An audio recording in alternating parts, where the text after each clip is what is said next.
On November 30th, 1954, Mrs. Ann Hodges was taking a nap on the sofa of her home that she rented with her husband in Salacuga, Alabama, when she became the only person in recorded history to be struck by a meteor. It came crashing through the roof of the rural house, bounced off of a radio, and struck her in the thigh, leaving a huge bruise, a photograph of which was featured in Time magazine. In some ways, she was lucky. The meteor had broken into two pieces before this 6-pound rock came through the roof.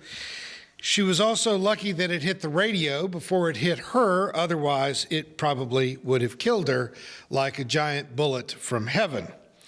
The incident, however, that made her famous probably also made her feel pretty unlucky.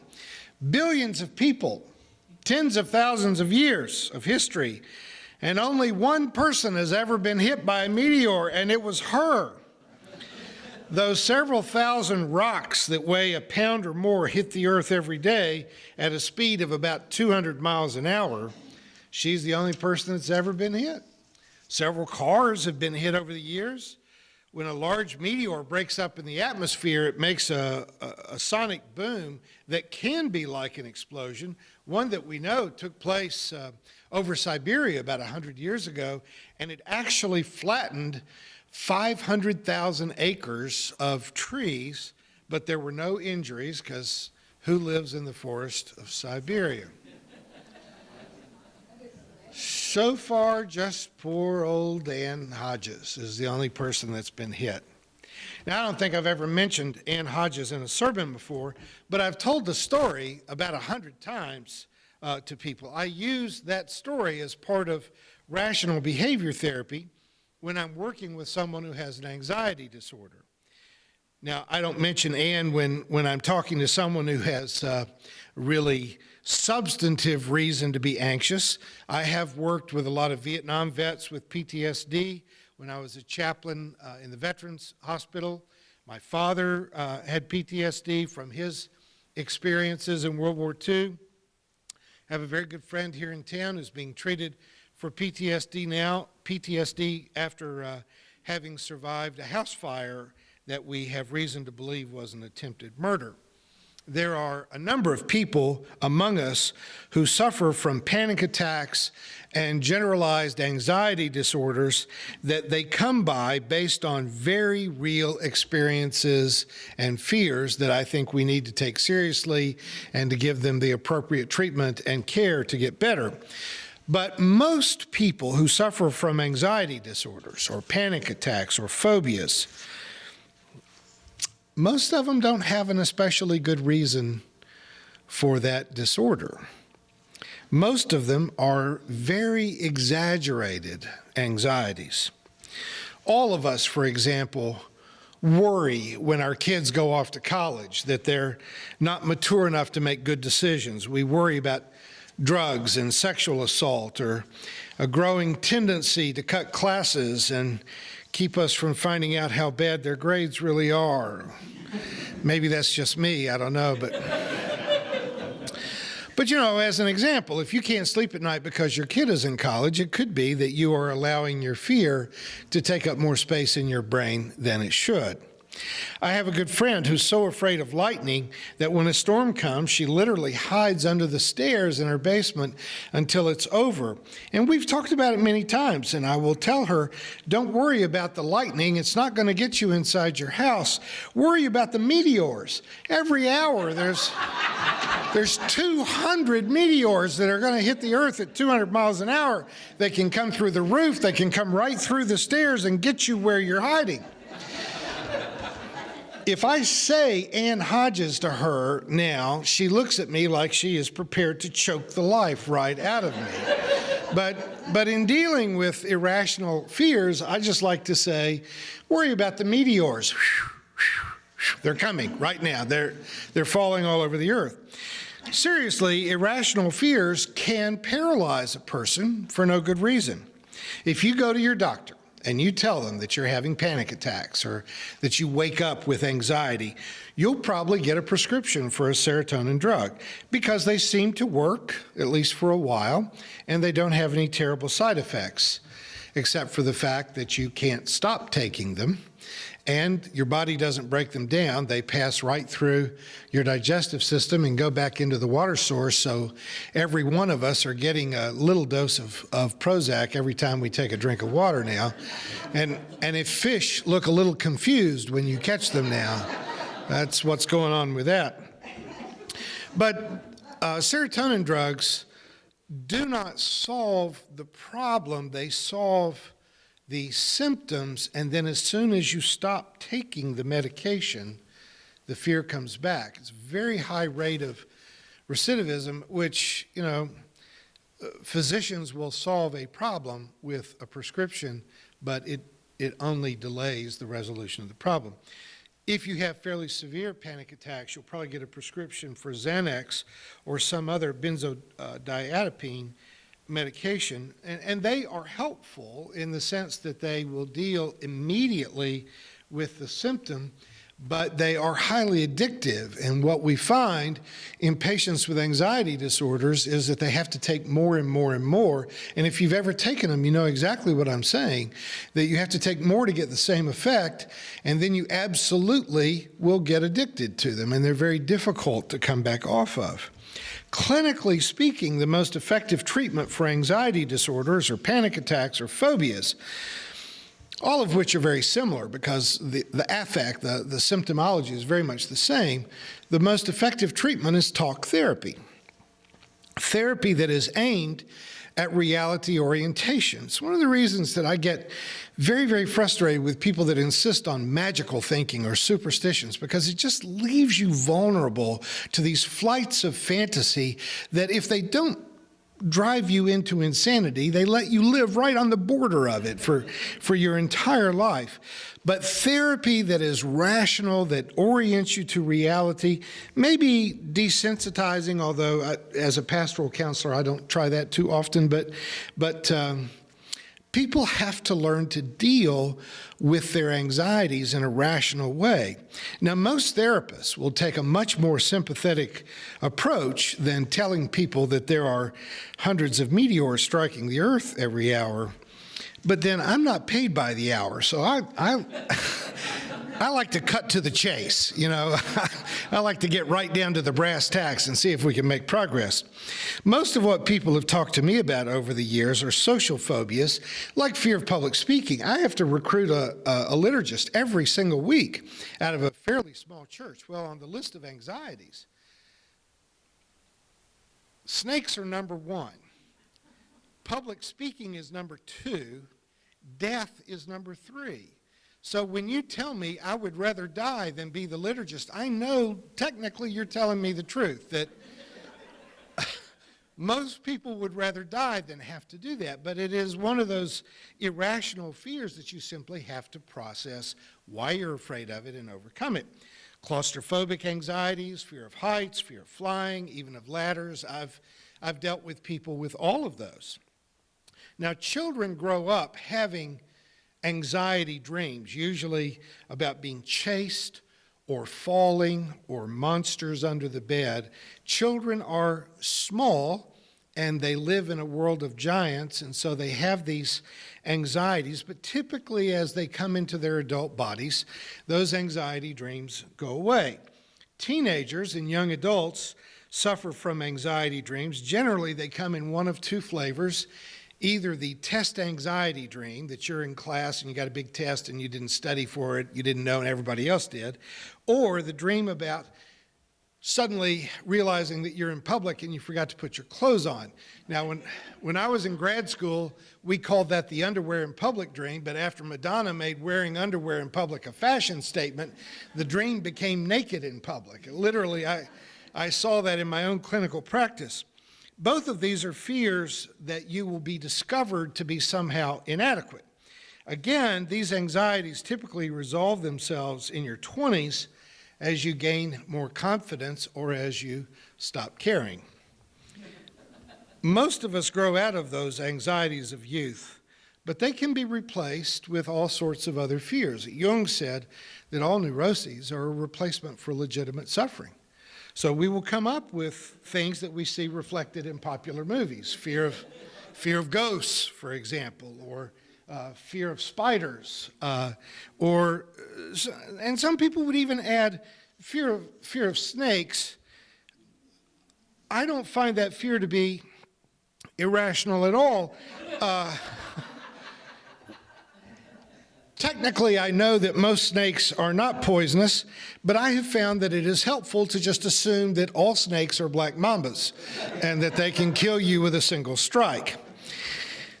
There are irrational fears and there are reasonable forms of self-defense, and I think that's all I'm going to say about snakes. A couple of months ago, I got to spend 4 days on a silent retreat at the Gethsemane Abbey in Kentucky.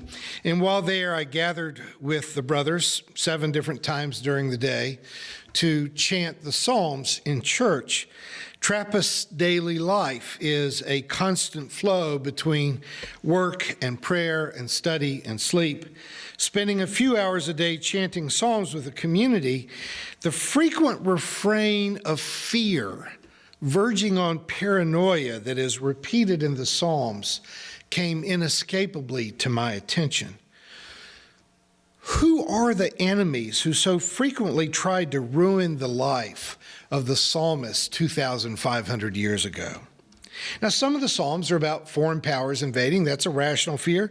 Some are about being abusively enslaved. That's rational. But even granting that, a lot of them were just downright anxiety-riddled concerns about unnamed critics, gossip, enemies. It seems like they, all those years ago, like we, spent way too much time worrying about what people say about you. They spent way too much of their emotional energy being anxiety-riddled about what people think about them. Now, my father was a stutterer. When he was upset or nervous, he virtually could not talk. Now, he took some public speaking classes. His doctor prescribed what was in those days called nerve pills, typically Valium. But he never got over his penchant for stuttering. And I was interested when I was in grad school. I read an essay about a speech therapist who said that they never encountered stuttering in Native Americans. And I later learned that the same was more or less true of the Chinese. Now, doctors and psychologists will sometimes battle for theories to account for stuttering, but what I know about my father, and is true of many other stutterers, is that he never stuttered when he sang. That some subtle shift between the part of your brain that controls speech and the part of your brain that allows you to sing completely eliminated his speech impediment. But still, it seems to me that it just cannot be a physiological issue. My apologies to people in the medical profession who keep insisting that it is, but it looks to me like it is an anxiety issue. It has been speculated that among Native Americans, that in their culture, they simply don't pass judgment on public speaking, that you don't have any fear of being judged negatively for the way you speak. Now, if that were really true, I'd probably stutter when I sang. Sean won't let me stand behind him during the opening hymn because he says I throw him off key, but I don't want to be dismissive of what is a serious problem. That my father's stuttering affected his career and his life, his self-confidence. It's not a small problem. I don't want to be dismissive of it. And I don't even want to be dismissive of anxiety attacks or anxiety dreams or many phobias. But I do believe that most of them arise out of just caring too much about what other people think or what they might say about you.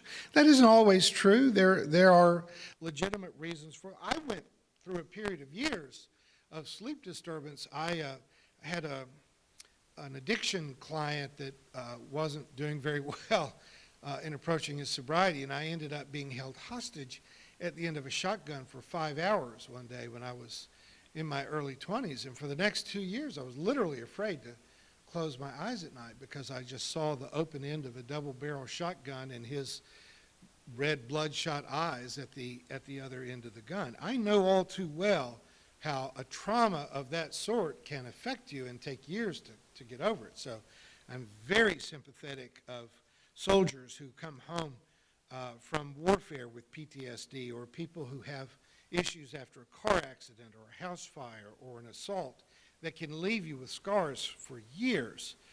But I do insist that you can get better, that you can rationally deal with those fears and get on top of them.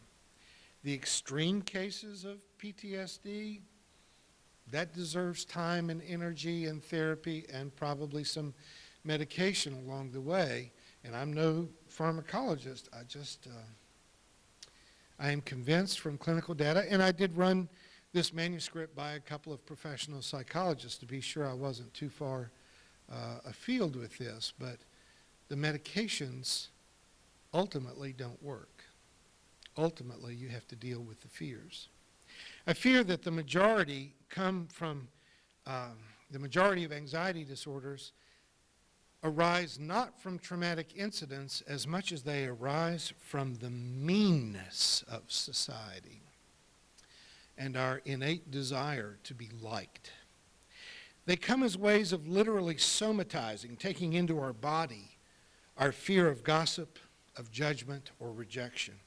And to that, I have something that I want to say as your pastor. I don't usually try to pull those robes around my shoulders and speak to you with authority, but as a pastor who really cares about your happiness, I just want to say, don't let your critics either take your joy or your self-confidence. Don't always feel compelled to explain yourself. Your friends don't need it, and your enemies won't believe it. You can simply decide that you're not going to waste your time and your emotional energy on people who are determined to pass judgment on you one way or another. When I first began writing opinion columns for the News Leader, and I wrote columns that were controversial. That's why they wanted me to write. That's why I wanted to write. We live in a very conservative community. I wanted to present these ideas to our city to get people to think about it, but I was being destroyed by the hate mail. I went into explosive fits of rage and horrible bouts of depression, and I really wanted to fight back because I wanted to convince them not only that I was right, but that I'm a good person. But I was saying controversial things to make them think about things they didn't want to think about. And their reflex reaction to that was to attack me personally, to try to tear down my character and to hurt me. And for years, it really worked. If they'd had any idea how much it hurt me, they would have written a lot more letters. I made them think they made me miserable. I finally had an editor who gave me good advice. And mind you, over the years, over the 25 years I wrote for the paper, I had a lot of editors, and virtually none of them ever said anything that made any sense or was helpful. But this one guy had one good piece of advice that finally got into my skull, that irrational criticism is the price you pay for having a public voice. If we as progressive liberals are going to change the world, you have to know ahead of time you will have people that will try to eviscerate you for your thinking, for your progressive views. You have to choose. Do you want to accomplish some important things with your life, or do you want to avoid the discomfort of being publicly criticized? Anytime you light a candle in a dark place, you are simultaneously dispelling the darkness and attracting bugs. That's just how it works. So if you're going to try to do something good, somebody will line up to criticize you for it. Now, I'm not saying it's simple, because it really isn't easy. But you don't have to let toxic people rent space in your skull and drive you insane. You can choose. You're in charge of your head. You can choose day by day to just raise the rent on those suckers until they can't afford to live inside your head anymore. You can get toxic people out of your self-reflection. Now, you guys see me up here almost every week sharing an unvarnished 20-minute version of my views on everything. But the reason that I don't soft pedal the things I talk about, the reason I don't stutter, is because when I walk up here every week, I imagine myself as this guy. And I'm telling you, you can be this guy too. 100 potentially literally lethal meteors have struck the earth while I've been standing up here, and none of them hit you. So probably the next several thousands and thousands, don't look at the roof, Mike. Probably the next hundreds of thousands of meteors that fall to the earth are probably not going to hit you either. Mark Twain once said, "I've worried about many things in my life, some of which actually came true." Don't worry about what people are going to say about you or what they are going to think about you. They are judging themselves. There are a lot of mean people. The things that people say about you, what they think about you, will not hurt you any more than these meteors that have been falling every day of your life, none of which have ever hurt you, unless you choose to give them enough power that you actually have to take drugs to cope with your anticipation of what they might think of you. I'm just giving you permission right now. Let it go. Amen.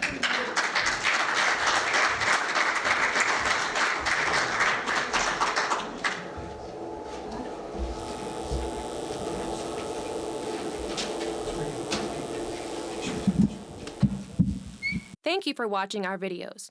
We are entirely dependent on the donations of our listeners and members. We hope that you find this content to be important enough to help us to keep offering these videos to the public at no charge by becoming a regular contributor. Please click on the donate button on our website at www.spfccc.org. Thank you for your support of progressive religious programming.